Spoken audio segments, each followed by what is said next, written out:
B குரு சொந்தங்களுக்கு வணக்கம். இன்னைக்கு நேர்காணல நம்மளோட இணைந்திருப்பவர் அரசியல் விமர்சகர் திரு தேவப்பிரியா அவர்கள். வணக்கம். வணக்கம். ஞானபீட் அப்படிங்கிற ஒரு அவார்டு இப்ப வைரமுத்து அவர்களுக்கு தராங்க.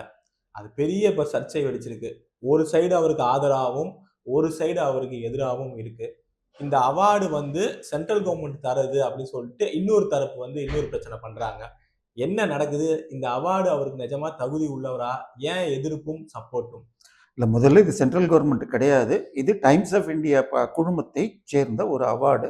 டாக்டர் ராஜேந்திர பிரசாத் எழுத்தாளர்களுக்கு மரியாதை வேண்டும் அவருடைய ரிக்வஸ்ட்ல வச்சதால் வருடா வருடம் இந்த அவார்டை ஜனாதிபதி கொடுப்பதாக இருக்கிறது. மற்றபடி இது முழுக்க முழுக்க ஒரு தனியாருடைய அறக்கட்டளை கொடுப்பது. ஒரு கமிட்டியில, செலெக்ஷன் கமிட்டியில கூட சென்ட்ரல் கவர்மெண்ட் யாருமே கிடையாது. ஸோ இதுல அவார்டு கொடுக்கறது மாத்திரம் டாக்டர் ராஜேந்திர பிரசாத் முதல் ஜனாதிபதி அவர்கள் கோரிக்கை வைத்து இது செய்யப்பட்டதுங்கிறதுனால ஜனாதிபதி கையால் கொடுப்பதுங்கிற வழக்கம் இருக்கு. இதுல 11 லட்சம் ரூபாய் இந்த பிரைஸோட அது மெடலோட கொடுக்கும் வழக்கம்ங்கிறது இருக்கு. சரி, பிரச்சனை என்னன்னா எதுக்காக கொடுக்கப்படுகிறது? எழுத்தாளர்கள் எழுத்துக்குன்னு சொன்னால் தமிழுக்கு இதுவரைக்கும் 3 பேர் இது 3ஆவதாக கொடுக்கப்படுகிறது. முதலில் வாங்கியவர் அகிலன் எழுத்தாளர் அகிலனுடைய இது சித்திரப்பாவைங்கிற ஒரு நாவலுக்கு. அதை நான் படிச்சப்ப எனக்கு ஒன்றும் அதுல ஸ்பெஷலா எதுவும் இல்லை. அது பெரிய இதுல ஜெயகாந்தனை பொறுத்த வரைக்கும் தனிப்பட்ட எழுத்துக்குன்னு இல்லாம அவருடைய உழைப்புக்குன்னாங்க. அதுக்குள்ள அவர் தனியான சிறப்பு உடையவர். இந்த நினைத்ததை சொல்பவர், நியாயமாக நடுநிலையோடு இருப்பார். இப்ப இவர் சிறந்த பாடலாசிரியர்னு கொடுத்தால் அது ஒரு பிரச்சனை. என்னன்னா இவர் காசுக்காக சினிமாவுக்கு தேவையாக எழுதுறவர். தமிழ் பாட்டு எழுதுவார். டேக் இட் ஈஸி பாலிசி, அதில் எங்கேயா தமிழ் இருக்கான்னு எனக்கு தெரியாது. சமஞ்சது எப்படி, சக்கரவள்ளி கிழங்கு மாமா, இப்படிலாம் எழுதுவாங்க. இதை நான் சொல்றதை விட Vaali plus Vairamuthu is equal to ஆபாசம் அப்படின்னே ஒரு புக்கு அந்த புக்கு ரிலீஸில் வழக்கறிஞர் அருள்மொழி, அப்புறம் இது ரவுடி பேச்சு திமுக ஆபாச பேச்சாளர்கள் பேராசிரியர் சுபவி, அவங்க 2 பேரும் நீங்கள் திருத்தி கொள்ளாவிட்டால் திருத்தப்படுவீர்கள்னு மிரட்டி இருக்காங்க. அதுக்கப்புறம் தான் இவர் என்ன பண்ணிட்டாரு, இந்த மாதிரிலாம் நம்ம பாட்டு எழுதணும்னு வச்சுக்கோங்க. சமஞ்சது எப்படி, அப்புறம் கட்டிப்பிடிடா, இப்படிலாம் அழகா அப்படி கவித்துவத்தோட தமிழ்ல எழுதணும்னா நம்ம இருக்க வேண்டிய இடம் திமுகன்னு போய் அங்க சேர்ந்துக்கிட்டார். இப்ப அது பிரச்சனை இல்லை. சரி, அங்க போய் இந்த கண்டனம் அப்புறம் அவர் திருந்தினாரா இல்ல மீண்டும் அப்படிதான் அவருக்கு சப்போர்ட்டுக்கு சார் அவங்களோட சேர்ந்து இனிமே கண்டனம் கிடையாது. இல்ல, நீங்க இங்க இருந்து பேசினாதான் தப்பு. நீ எழுத்தாளர்னு சொல்லிக்காம நான் திராவிடத்துல சேர்ந்துட்டேன், சாக்கடைக்குள்ள மூழ்கிட்டேன், அப்புறம் நீங்க என்ன நாருனாலும் தப்பு. அதுக்கப்புறம் பிரச்சனையே இல்லை. ஏன்னா அதுக்கப்புறம் நீங்களும் அவர் பக்கத்துல உட்கார்ந்துக்கிட்டு இது மயிலாடன்னு சேர்ந்துக்கிட்டு அதுக்கு கமெண்ட்ரியும் கொடுக்கலாம். ஏன்னா அதுக்குதான் அவங்க இருக்காங்க. ஸோ பிரச்சனை என்னன்னா, இவர் எழுத்தாளர்னு சொன்னால் எழுதுனது ரொம்ப ரொம்ப கம்மி ஆச்சா. பட் பாடலாசிரியர்னு சொன்னால் ஓசைக்காக எழுதல, இவருக்கு ஈடு கிடையாது. பட் அதுக்காக தரம் எவ்வளவு வேணா தரம் குறைவாக எழுத முடியுமோ நான் தான் சொல்லிட்டேன், Vaali plus Vairamuthu is equal to ஆபாசம். ஸோ அப்படி இருக்கிறப்ப இவருக்கு பாடலாசிரியருக்கு யாருக்கும் இது வரைக்கும் கொடுக்கப்படாத நிலையில இது தேவையில்லை. கவிஞர்னு சொன்னால் ஏதாவது ஒரு கவிதை வருது எனக்கு சொல்லுங்க ஞாபகமா உங்களுக்கு. ஏன்னா நான் ரொம்ப கவிதைகளை படிக்கிறது இல்லை. இவருடைய பாடல் வரிகள் இளையராஜா இசைக்காகவோ அல்லது ஏஆர் ரஹ்மான் இசைனால சில பாடல்கள் வரி ஞாபகம் இருக்கும். நான் ஒரு பாட்டு கூட இவர் எழுத்து நல்லா இருக்குன்னு எனக்கு ஞாபகம் இல்லை. சரியா? அடுத்தது இதை தாண்டி இவர் தமிழ் ஆற்றுப்படைன்னு என்னமோ சாக்கடையை கிளறின மாதிரி உளறி ஒரு புத்தகம் எழுதினார்.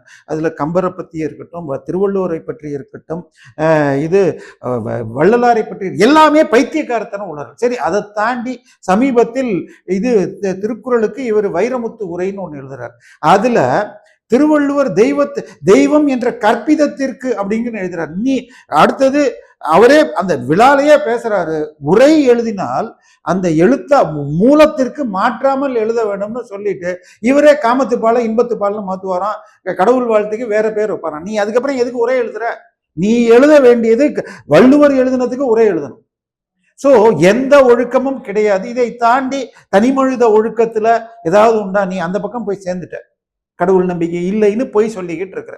ஆனா கருணாநிதி செத்தப்புறம் பால் பாக்கெட் எடுத்துட்டு போய் தெளிக்கிறேன். ஏன்னா திருக்குறள்ல 82 கெட்ட வார்த்தைகள் இருக்கிறது அப்படின்னு சொல்லி ஈவேரா ஒரு கட்டுரை எழுதியிருக்கார். அதுல குடும்பம், பிறப்பு இதெல்லாம் கூட கெட்ட வார்த்தைன்னாரு. அப்ப பிறப்பு, மறுபிறப்பு, முன்னோர்கள், பித்ருக்கள்னா முன்னோர், அது தென்புலத்தோர கெட்ட வார்த்தைங்கிறாரு. அப்புறம் எதுக்கு நீ பால் பாக்கெட் அடிக்கிற? பால் நீ செத்து நீ அந்த இதுல கருணாநிதியுடைய புதைச்ச இடத்துல நீ பால் பாக்கெட் அடிச்சா அது என்ன அறிவு? ஸோ உங்களுக்கு நம்பிக்கை இல்லைன்னா அப்புறம் இறந்த ஒரு இதுல மசால் வைக்கிற அந்த கேங்க சொல்றதா, முரசொலி வைக்கிறதா, நீ பால் பாக்கெட் அடிச்ச உங்களுக்கு அறிவு இல்லைன்னு. அடுத்தது 2021 ஒரு பாட்டுல ஒரு சிறு பெண் குழந்தை வந்து செக்ஸ சொல்ற மாதிரி, இதெல்லாம் பீடோஃபைல்ல வரும். சரியா? இவ்வளவு இதை தாண்டி ஒரு முஸ்லிம் கவிஞர் மாநாட்டில் போயிட்டு ராமபிரானை பத்தி பேசுறது. அவதாரம் என்றால் பிறக்கக்கூடாது. எங்க சொல்லியிருக்கு? எனக்கு எங்கேயாவது அதுக்கு அவதாரம் என்பதற்கு இந்த 2020ஆம் நூற்றாண்டில் வந்த அனைத்து தமிழ் டிக்ஷனரியும் எடுத்து என்னுடைய நண்பர் பழங்கா சீனிவாசன் வீடியோ போட்டிருக்காரு. எதுலையும் இவர் சொன்னார், இவருடைய பேச்சு முழுக்க முழுக்க தமிழர் எப்படி கடவுளை வழிபடலாம், ஐ மீன் இந்து மதத்தை வழிபடலாம். நீ தமிழருடைய நம்பிக்கையை சிதைக்கணும். இது அந்த ஈவேரா எப்படி தமிழ் காட்டி மிராண்டி பாஷைன்னு அவன் படத்தை போட்டுக்கிட்டு ஒருத்தன் தமிழை புகழறான்.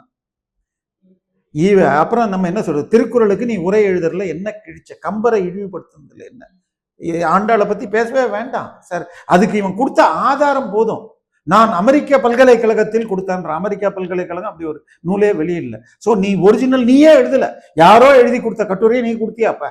நீ ஒரிஜினல் சோர்ஸை போட்டிருந்தன்னா எப்படி அந்த தப்பான வீடியோ கொடுத்துருப்ப, தப்பான சோர்ஸ் சொல்லியிருப்ப. இது அமெரிக்காவின் சிகாகோ பல்கலைக்கழகம். ஸோ முழுக்க முழுக்க பொய் அப்படிங்கிறப்ப இவருக்கு இது சார். இதெல்லாம் தாண்டி இவர் எப்படி அவார்டு வாங்குறாருங்கிறதுக்கு மிகச் சிறப்பானது எழுத்தாளர் வண்ண நிலவன்னு ஒருத்தர் பேர்ல எழுதுறவர். அவர் ஃபேஸ்புக்ல என்ன போட்டிருக்காரு, ஒரு பத்திரிகை ஒரு மிகப்பெரிய பிரஸ் ஓனரை கூட்டிக்கிட்டு இவர் வந்தாராம். இவர்கிட்ட வந்துட்டு ஒரு பெரிய அளவுக்கு பழத்தட்டு, இன்னொன்னுல இது ட்ரை ஃப்ரூட்ஸ் போட்டுக்கிட்டு, என்னடான்னா சாகித்ய அகாடமி விருதுக்கு இவர் இருக்கிறார் அந்த அட்வைசர் குழுலன்னு கொண்டு வந்தாராம். இல்ல அது தப்பாக வண்ண நிலவன் இல்ல வேற வள்ளி அப்படின்னு அந்த கொண்டு வந்ததை கூட திருப்பி எடுத்துட்டு போயிட்டாராம். அப்படிப்பட்டவர் இவர் புத்தகத்தை விற்கிறதுக்கு இவரை காலேஜில் கூப்பிட்டீங்கன்னா இவருக்கு வர்றதுக்குள்ள ஃபீஸை தாண்டி 300 புக்கு வாங்கணும்னு கம்பல் பண்றவர். இதெல்லாம் பல பேர் ஏற்கனவே ரெக்கார்ட் பண்ணதுதான். ஸோ எழுத்தாளர்களே பார்த்திருப்போம். இப்ப மிகச்சிறந்த எழுத்தாளர் அவர் பதிப்பாளர் கூட ஜெயமோகன் அவர்கள் இது ஒரு அவமானம்ங்கிறார். சார் அதுதான் எழுத்தாளர்களே அவருக்கு யாரும் சப்போர்ட் பண்ணாம இருக்காங்களே, அது என்ன பர்சனல் ரீசன்னாலயா இல்ல என்ன காரணம்? இல்ல இவர் கடைசியா என்ன எழுதியிருக்காருன்னு சொல்லுங்க. இவர் 2-3 புக்கு ஏதோ கருவாச்சிக்காவையும் எதையோ எழுதியிருக்காரு. அச்சா இது ஏதோ புலக போற ஏதோ ஒண்ணு, அதெல்லாம் எதுவுமே அதாவது ஜெயமோகன் இவரை சொல்லலைங்க. அண்ணாதுரையும் கருணாநிதியும் எழுத்தாளர்களே கிடையாது. அவர்கள் கூட்டத்துக்கு விசிலடிச்சான் குஞ்சுகளுக்கு ஏற்ற மாதிரி ஒலிநயத்தோடு எழுதக்கூடிய விளம்பர எழுத்து போன்றவர்கள்னே சொல்லியிருப்பார். இன்னைக்கு அவர் கொஞ்சம் அடக்கி வாசிக்கிறார். வைரமுத்துவ மாத்திரம் கொஞ்சம் கமெண்ட் அடிக்கிறார். திமுக சைடுக்காக போயிட்டு இருக்கார். பட் இந்த விஷயத்துல அவர் எடுத்துள்ள நடை என்பது முழுக்க முழுக்க சரி. சார் இவருக்கு ஆதரவு கொடுக்குறான்னு வச்சுக்கோங்க சார். இவருடைய ஒழுக்கம், நான் இது வரைக்கும் சொல்லாத விஷயம், ஏஆர் ரஹ்மான் படத்துல பாடணும்னு சொன்னா எங்கூட படுத்தாதான் முடியும்னு சொல்லி தமிழ் பெண்களை படுக்கைக்கு அழைச்சார்னு 17 பேர் கம்ப்ளைண்ட் கொடுத்துருக்காங்க. அச்சா கொடுக்காதவன் 50 பேர் இருப்பாங்க. ஏன்னா இந்த தைரியமா வெளியில வரக்கூடியவர். இது பொய்ன்னு சொன்னா ஏஆர் ரஹ்மானுடைய சகோதரி இது இண்டஸ்ட்ரியில அறிஞ்ச ஓப்பன் சீக்ரெட் அப்படின்னு அவங்க சொன்ன வீடியோவும் ஆன்லைன்ல.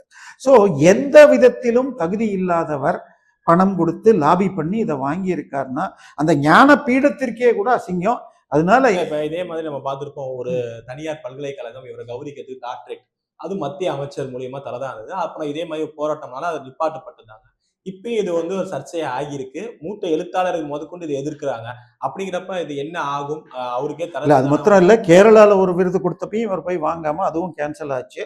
இவர் பொன்னியின் செல்வன்ல இவரை வச்சு எடுக்கிறாருன்னு சொன்ன பொழுது எங்களை போன்றவர்கள் ஆரம்பிக்க அதுவும் அந்த படத்துல இருந்து நீக்கப்பட்டார். அதாவது ஏஆர் ரஹ்மான் சகோதரி அந்த பேட்டியிலே என்ன சொல்லியிருப்பாங்க, இந்த புகார் சொன்னதற்காக சின்மயிக்கு இனிமே ஏஆர் ரஹ்மான் வாய்ப்பு கொடுக்க மாட்டார்.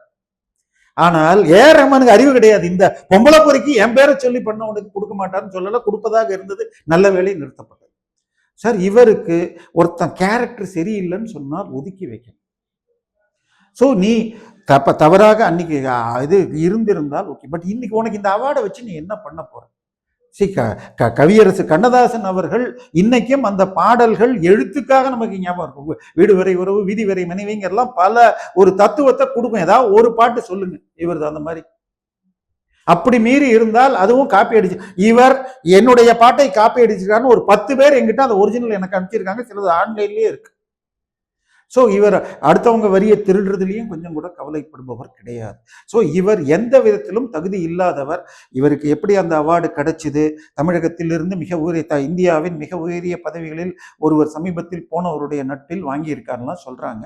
பட் அதை தாண்டி இந்த இதை வாபஸ் வாங்கிறதுன்னு வாங்கினாலும் கெடுதல், இவர் போய் வாங்காம இவர் சார்பாக வேற ஒருவர் வாங்க வைக்கலாம். எதாக இருந்தாலும் இதை விட வேற எதுவும் வேண்டாம். ஜெயமோகன் அதுக்கு பதிலாக வேற ஒரு பரிசு 1 கோடி ரூபாய் தரா மாதிரின்னு சொல்லிட்டு இருக்காரு. அதெல்லாம் முடியுமான்னு எனக்கு தெரியல. ஆனால் இது ஞானபீடத்திற்கே அவமானம் என்பதுதான் உண்மை.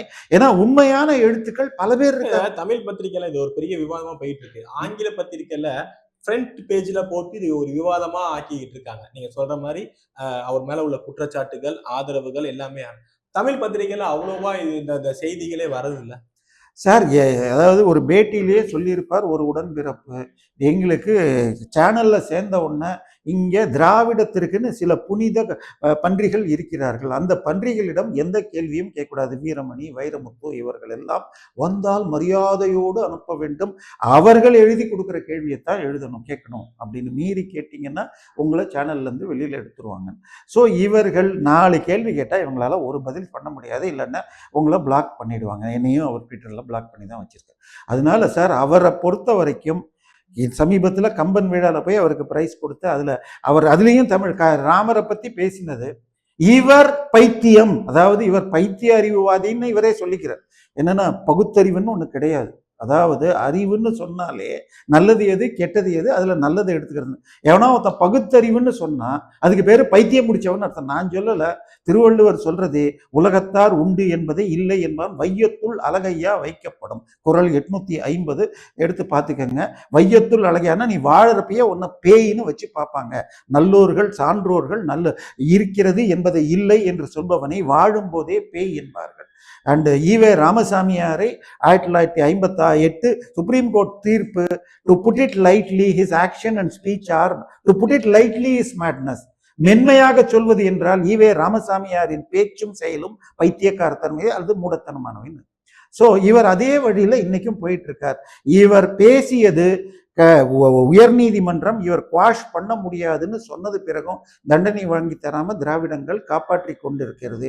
இவர் பணத்தின் மூலமாகவும் மற்ற விஷயங்களின் மூலமாகவும் அவார்டு வாங்குறாருன்னா இந்த சிச்சுவேஷனுடைய நம்ம இருக்கிற 21ஆம் நூற்றாண்டு கலிகாலம் என்பதை நிரூபிக்கிறார். வேற என்ன சொல்றேன்? நேரம் உங்க நேரத்தை நம்ம தளத்தில் வந்து பயணம் ரொம்ப நன்றி. நல்லதே நடக்கும். வாழ்வாங்க.